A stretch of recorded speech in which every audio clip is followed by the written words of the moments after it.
horror film, as I stated at the beginning of the show? I think so, yes. If we're thinking about things in terms of like a film like Poltergeist, which Yep. I would say is that, if that is a genre, it is now. We've coined it.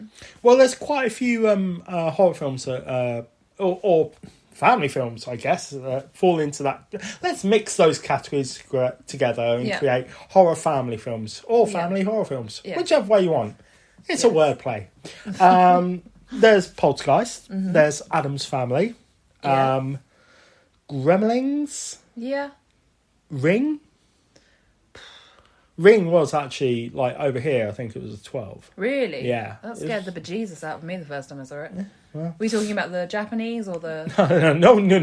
Okay, yeah, fair enough. The guy who did the Pirates of the Caribbean films, Gore Wachowski?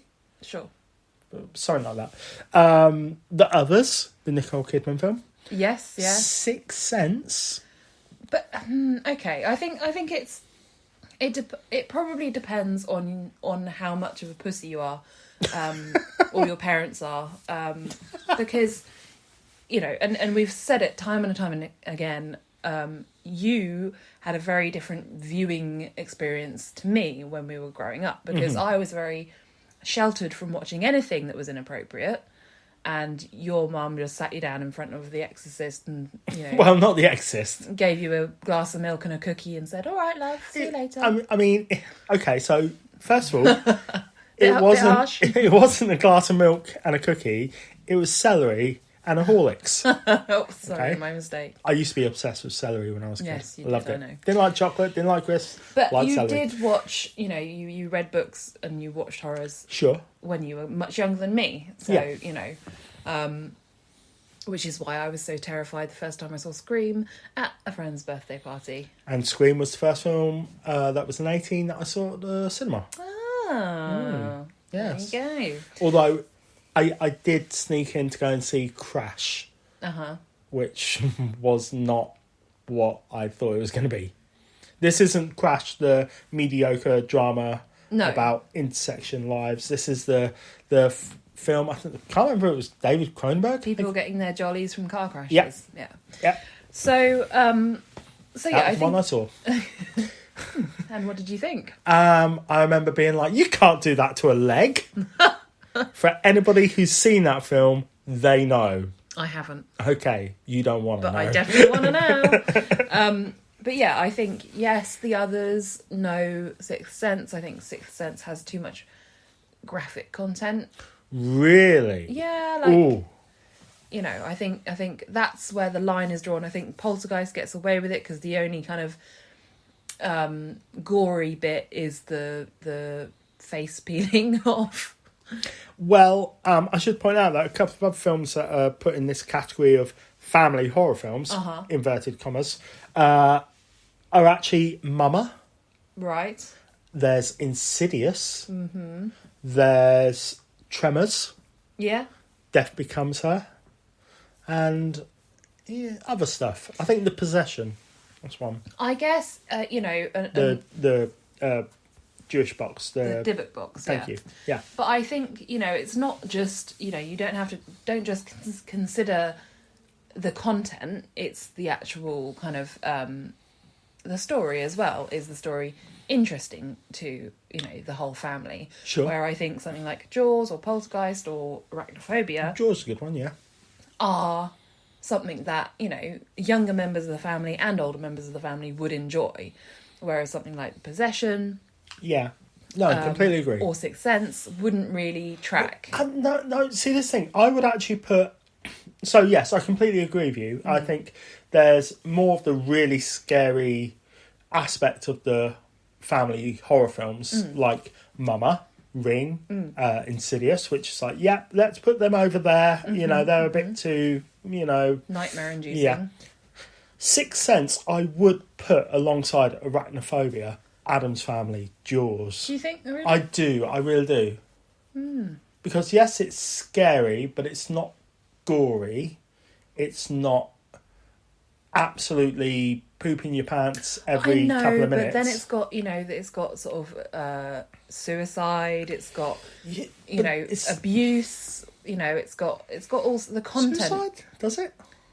Yeah, because the Donnie Wahlberg at the start. Yeah. Not Mark Wahlberg. Donnie Wahlberg. Donnie, yeah. From New Kids on the Block. Yeah. Oh.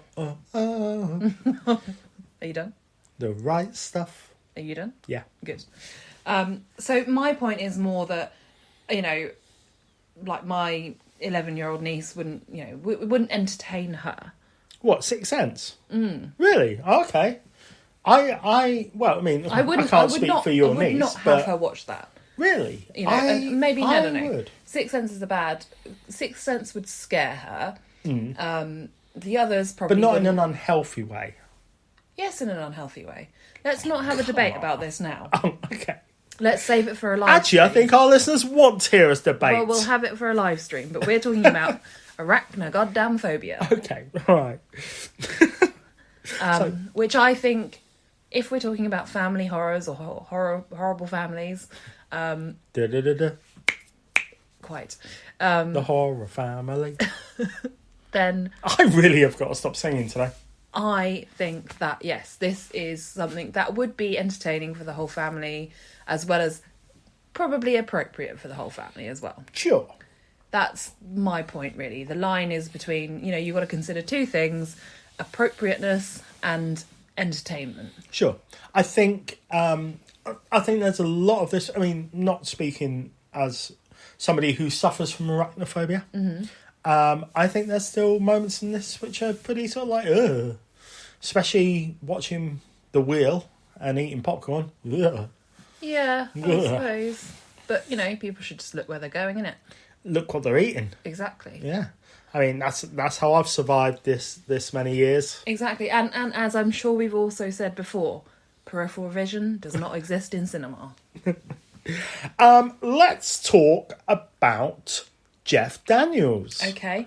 So, this is him as a leading man. Yes. Something which he doesn't tend to do. I mean, No. for instance, he played Harry in Speed. He played another Harry, actually, in Dumb and Dumber. Yeah. Both released in the same year, actually. Huh. That's weird. Maybe he just thought, I can't remember two character names. Yeah, that's... Never put them two together.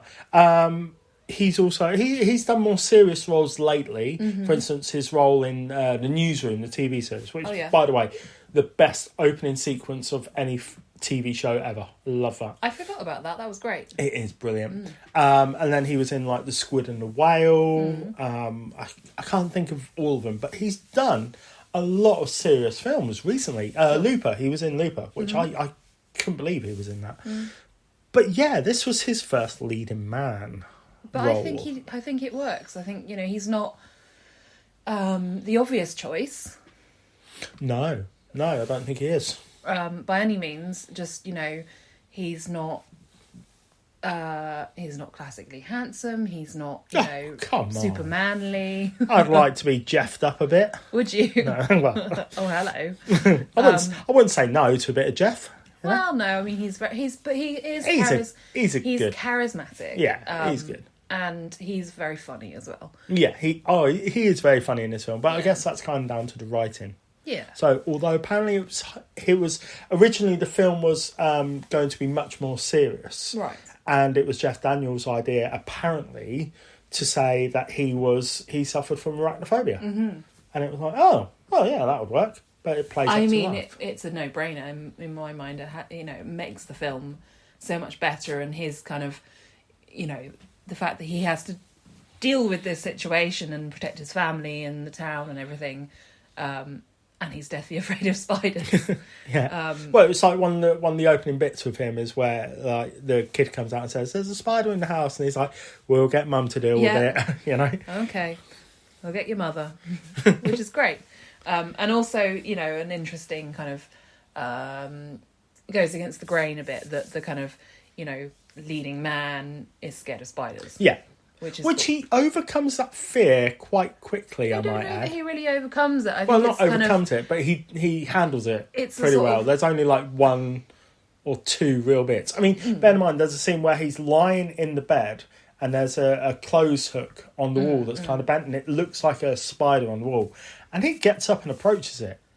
cautiously. Yeah? Now, I'm going to flat out say that I am scared of a certain insect and I freak out, I'm not going to say that insect just in case people start sending me the said insect. What, in a box? In a box. Just comes through the front door and I'll be like, ah, that insect.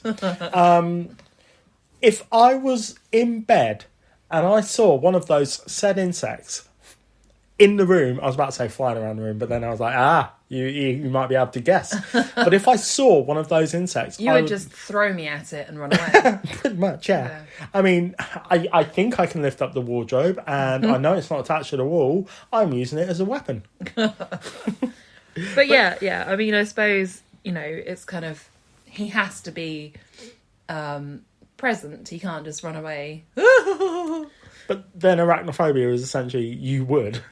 Yes, I know, but it's like, cinematically it doesn't work, and he kind of, when they realise that they're deadly poisonous, deadly venomous, I apologise,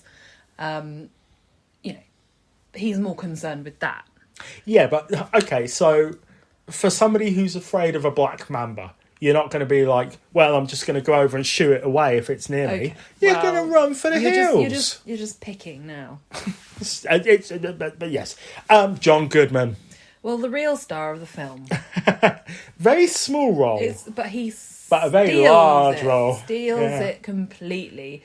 I mean, let's just, get it out of the way and say, we love John Goodman. We do. He is fabulous. This is one of my favourite roles he's been in, but not my favourite. No, but it's a real standout role just because he brings everything to it. Yes, he really does. Bear in mind at the time he was in Roseanne. He'd been in a film called Always with Richard Dreyfuss like the year before, and he wasn't like I'm going to say he wasn't a massive name, really. No. Although yes, he was quite big in the TV world because he had done Roseanne. Mm-hmm. But this was kind of a role which didn't bring him to Hollywood or anything like that. Well, it's not a breakout role. He's not a leading character. He is the exterminator. Exactly. Delbert, yeah. Who has his own theme tune. He has his own theme tune. Which is why I've been singing all day, because I can get to do this. Do do do do do do do do do do do do do do. No harmonica in the room, I might add. But yes, he has his own theme tune, and he is awesome, lovable, and hilarious. Yeah, he really, like I said, he brings everything he's got to this small role. No harmonica in the room. And it's great, and he does play an important role in the film as well. But yeah, definitely. He just he's just magical in this. I love him. I love him generally, but I particularly love him in this. Do you have a favourite John Goodman role? I really like him in Red State. Yep, that's my favourite. Again, not a huge role. Yeah, he's not really the leading man. No, he's kind of the hero of the story. He is, but absolutely brilliant in that, and he's got the right kind of voice and delivery for Kevin Smith dialogue. Yeah, he's very good. He is so good in that film. And also Sully. What? Sully. I thought you said Sally. Sully. Sully in Monsters, Inc. Oh, okay. I'm going to say 10 Cloverfield Lane. Yeah, another really good one. He is menacing as all hell. Yeah, he does menacing very well. He really does. He is... Yeah. Let's quickly talk about some special effects. Yes. Because... I won't ruin many of my facts. No. But there were this was in... Let's say it was shot in 1989 and released in 1990. Sure. I would imagine. Yeah. This doesn't use CGI, of course. Obviously, yeah. It's all practical effects. Mm-hmm. The little spiders that you see, the troops, the little, I don't know, troopers. Little troopers. The guys. The baby spiders. Crazy little spiders. The spiderlings. They're all real. Mm-hmm. A lot of the big spider, which they call Big Bob, was actually real. Yeah. There's only a couple of scenes where it's not. You can only really tell if you're looking for it where, and in the close-up shots where they're using the real spider and the animatronic